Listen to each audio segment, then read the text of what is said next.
Assalamu alaikum wa rahmatullahi ta'ala wa barakatuh. Welcome to Islamic Action TV, Guerrilla Minded Productions, myself Bilal Ali as the interviewer and the guest who's usually the interviewer. Those of you out there in radio land must know this sister's voice and probably know her face, but you're going to definitely know her voice. Sister, the famous, the great Sister Aura. How you doing, my sis? Good afternoon, my brother. I don't know about being famous. People might know my name more than my face. But yeah, thanks for being here. It's weird being on the other side of the fence. Like you said, I'm usually the interviewer. For ones who don't know me, I'm Sister Aura. I work on the community radio stations, and I have been working on black community radio stations for a number of years, over 10-15 years. I'm kind of the underground forum for discussion, really. Just see our platform, especially on black media. I see that as a very important platform for us to have. So for me, even though people might know my name or know my face, it's really not about me, it's about the facilities I have and the forum I have for black media, black voice, black expression, black debates to be participating in and to have.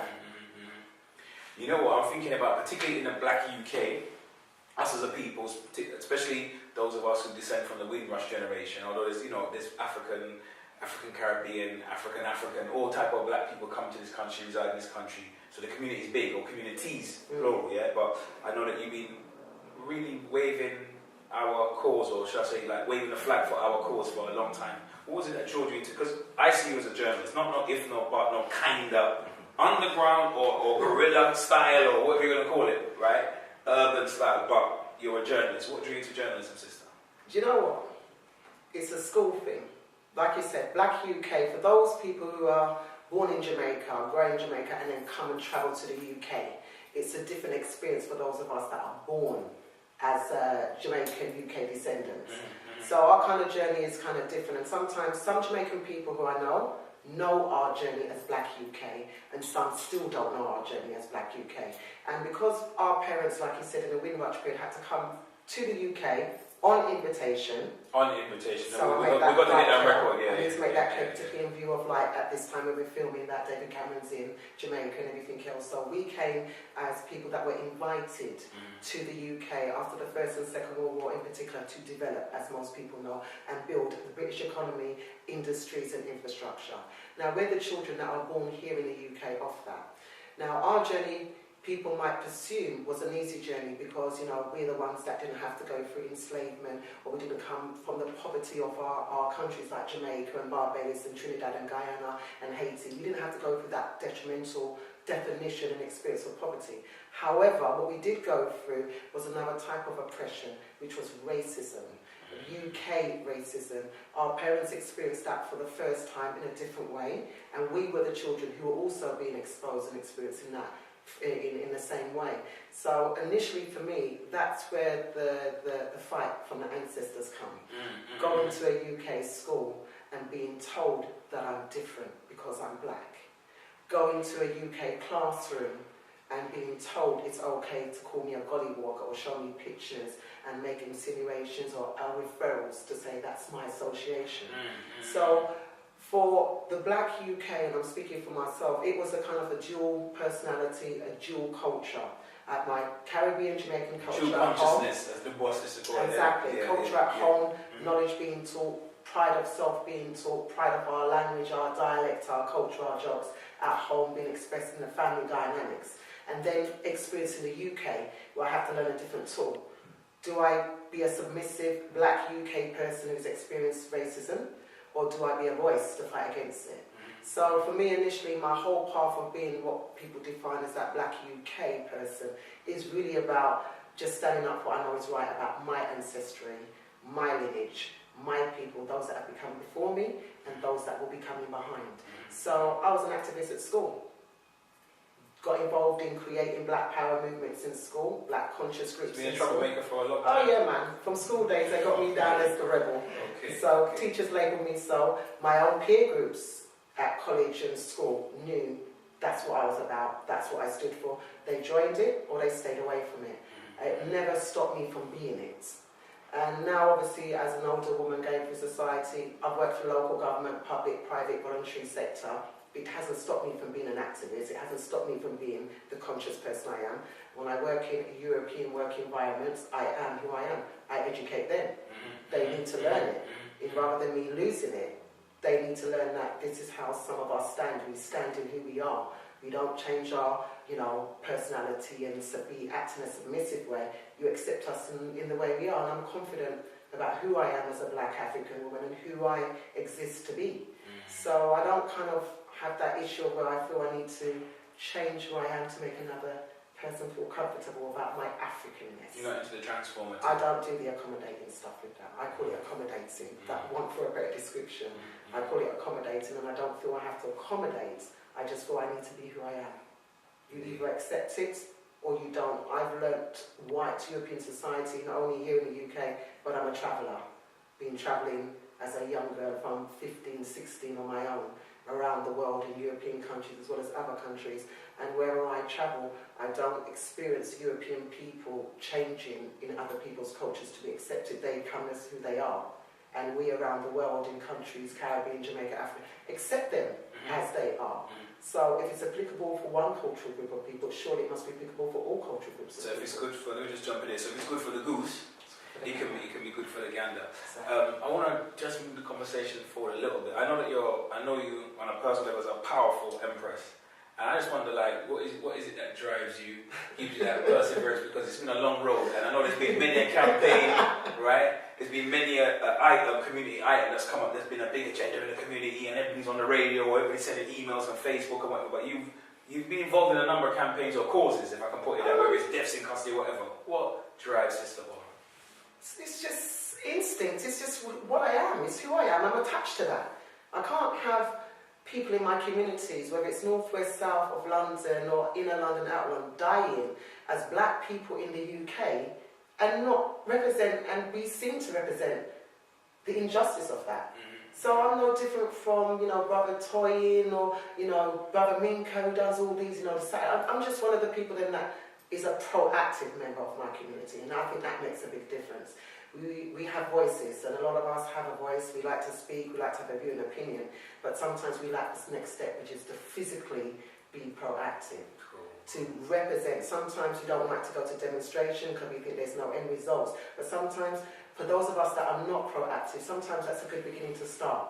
Go on a demonstration, be seen to fight for the cause that you want and that the cause that you believe in, and for the injustices that's going on. Sometimes we do physically need to represent that way. Most what I've learned in this culture here is that whether it's a campaign for homosexuality, whether it's a campaign for mothers wanting to educate themselves at home, middle class mothers wanting to teach their children at home, one thing they're good at is campaigning. They're good at being seen, and they're good at being heard, and they're good at making noise about it. And they don't stop until they get what they want. So I apply that kind of little bit of that philosophy, is that I'm the driving force, what I believe in. I'll share it with you, I'll get you to share it with somebody else, and let's get something moving here. Let's get us having the same type of knowledge. We've got so many different types of knowledge and so much different perspectives. Let's try and get something that we all can fight and ground ourselves on. So I'm a part of that world. I care if it's somebody else's child that's being murdered on the street. It doesn't have to be mine. It represents my cultural group. It represents my nature, my nation, my national people. So I have to be involved, I have to care, and I have to have that pain for it. Not because I've got one child and my child isn't a problematic child, that I don't need to care. I need to care. No, so it's not, I'm alright, Jack. No, and I think we've been conditioned quite a lot, particularly for us as the Black UK, because we're comfortable with the culture that we've grown into here. So for me, England tends to represent more of our it's supposed to be our subculture. You are your own culture, what you're born of, so it doesn't matter if you're Spanish, it doesn't matter if you're German, that's your culture, that's your nationalism. When you travel and live in the next country and migrate to the next country, you then learn that as a subculture that you've adapted to. What's happened with us in particular as black people, I think it's more passionate. Particularly here, we're here in London. In the UK. For those of you watching around the world, this is London. Right. I think the problem is with us here in the UK, because we have emotionally, spiritually, physically been conditioned to be accepted as English and therefore we have adapted more English ways, English customs, English views, English philosophies, that we've now become, allowed that to be our main culture, and our African, Jamaican, Caribbeanness, or whatever else we want to define ourselves, has now become the subculture. Secondary. Where for me, that will never ever be secondary. It will always be first. When I look in the mirror, I don't see myself as an English black woman because I speak English well, or because I've gone to England and got a few degrees or whatever courses I've passed in. I don't see that. I see my cultural self first. So I think that's what we need to get back to ground us, to give us a sense of pride when we walk out the street, give us a sense of who we are, that we don't have to, whether it's wearing the weave or not a false eyelashes, to be accepted in other cultural groups' perception. So for me, it's always my culture, my identity first. That's my culture. My ancestors feed me that. My culture. I want to take up on something related to my culture. We're talking about I'm talking about geographically now, in London. How do you think gentrification? Yeah, I've got to tie it in because it's current and it's a hot one. It's a hot one. I think I've got my opinions. I've got my opinions of how it's impacting us. But today isn't about my opinion, because my opinion is enough.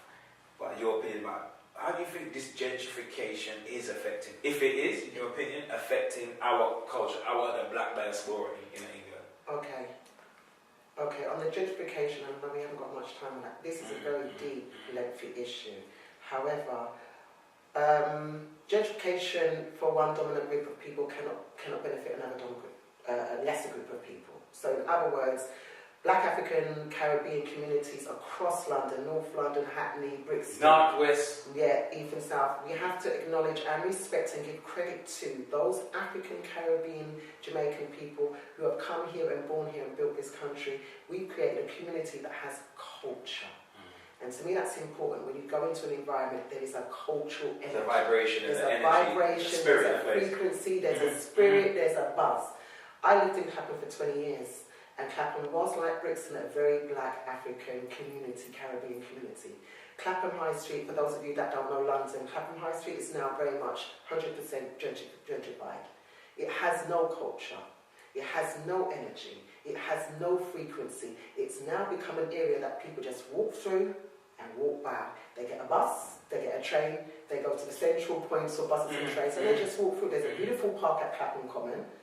Now the club is not cultural groups of people at Clapham, it's predominantly European or white people, Caucasian people that have basically taken over that entire environment on a sunny day. Now that is not a reflection of a community, that is a reflection of one dominant group of people. And if we're talking about communities, where we're talking about this terminology they like, multiculturalism, we have a lot of multicultural relationships in our communities. That's going to be the next video. So that's going to be the next show. Then if that is the case, then we also need that to be reflected in the communities. So gentrification can't benefit the people of non-colour of that community. The people of colour are the most important thing. The non-colour ones, you're everywhere on the planet. You get what you want when you want it.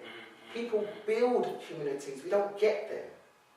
We don't have the money invested in our communities to say, okay, for the last 30 years, the black community can put in a nursery, put in a school, and everything that we want. We don't have the finance to do that. When we've got international people coming into the UK, into these types of communities, and changing it on buying a property cheap. Changing it because of the economics of it, and changing the status of it, so the people who help build it are no longer a part of it, that cannot be successful.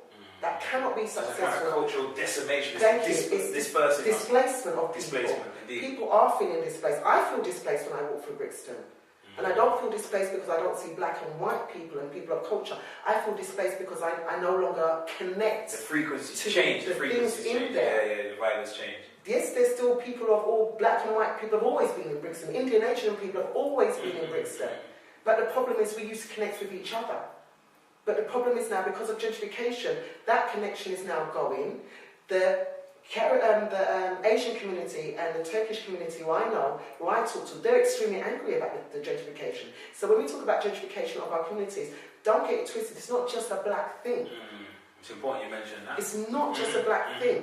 It's a thing of people of cultural groups who have built this area. and now feeling displaced. So I talk to the Turkish people, I talk to the people who are from Greece who have been there from the 80s. We've got businesses in Brixton that have been there for over 80, 90 years, of generations. They're not just black businesses. So it's about displacing people. And Britain is about so-called saying that we're the cornerstone of society, the family. But you're displacing people. People are not just... And it seems socially, if I could just jump in, it does seem socially engineered. It does seem orchestrated from higher up. Definitely. We've got rich people buying into poor areas and building their rich houses and not selling back to people that are affordable. Not all poor people live in poor areas. Areas are made up of all three stratification people, top, middle and bottom. Middle people and bottom people also contribute to that community. They work, they might be on a lower income, but they contribute. They're still a part of that society and that community. So they should have a place in that environment. They shouldn't now walking through an environment that used to be their life source because they don't fit in. They can't afford to shop in the area. The foods are no longer being sold in their area. Businesses now have to be moved. So it's not just about people moving in, it's about businesses moving out. Yeah, and when you move the business out, you change. That's one of the big things that changes the vibe and the frequency. You move you bring a different type of business. It changes the energy in the place. I know we're moving towards the end, but we've got a few more moments. But I know we're moving towards the end. I want to make the best use of time. I'd like to find out about some of the things that you're doing right now with your journalism on radio, with your business ventures, jewelry, or at the moment, I'm therapy, whatever. I'm still on the radio station. I've moved from many stations that many people know, Galaxy, Genesis being my last big station I was at for a long time. And now I've been on Urban Jazz Radio, which is an online internet radio station, doing the same thing. Pushing out the community events. We've got a couple of events up and coming in the month of October, which the UK classify as their Black History Month, although I'm Black and African all year round. But we have a month that we energise that extra bit of work in.